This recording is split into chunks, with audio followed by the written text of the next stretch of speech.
Hola, soy Francisco Quintanilla. Tengo talento y pasión con la madera reciclada de pallets. Bueno, pero ustedes se preguntarán, ¿qué son las pallets?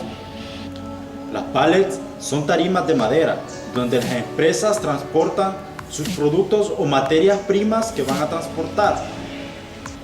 Mi idea es un proyecto ambientalista, enfocado en la creación de muebles decorativos personalizados al gusto y necesidad del cliente, utilizando madera reciclada de pallets.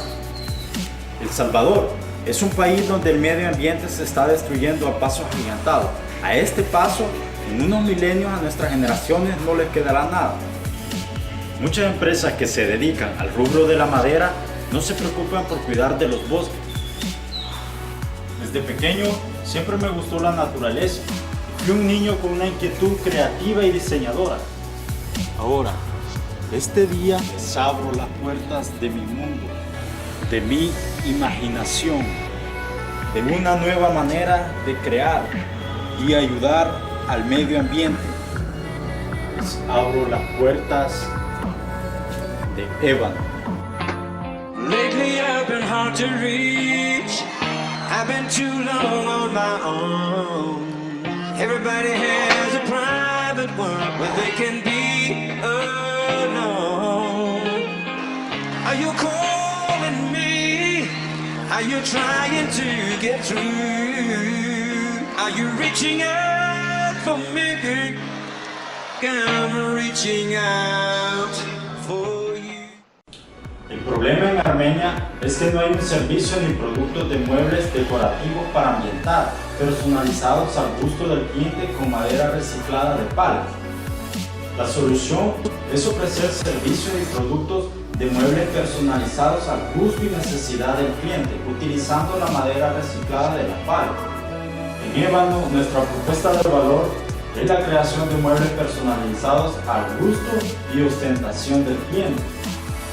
Caracteriza y nos hace diferentes al resto son los servicios personalizados al gusto y necesidad del cliente, con el servicio de asesor en calidad y economía, más las aplicaciones de artes plásticas al decorado de los muebles.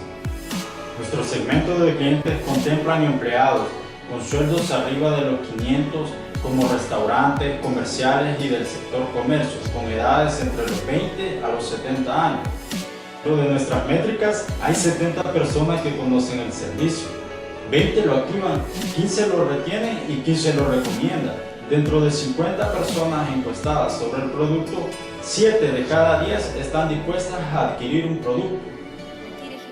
Los productos son vendidos a través de la sala de venta, a través de asesorías personales, visitas a domicilio y las redes sociales, como también los indirectos que son a través de las casas comerciales y las recomendaciones. La estructura de costos del proyecto asciende a 14.083 anuales. Los flujos de ingresos son de 84 juegos de mueble y 240 en aplicaciones de artes plásticas. Muebles asciende a los 12.600 de ventas anuales y de artes plásticas 2.400, haciendo un total de $15.000 anuales, dando el punto de equilibrio en el mes 11 con 76 juegos vendidos, plásticas en el octavo mes con 157 unidades, el personal de $1.000 anuales. El financiamiento del capital semilla es para poder ampliar nuestro negocio y necesitamos una inversión inicial de $4.000 que serán destinados para la compra de herramientas, maquinaria, materia prima y publicidad.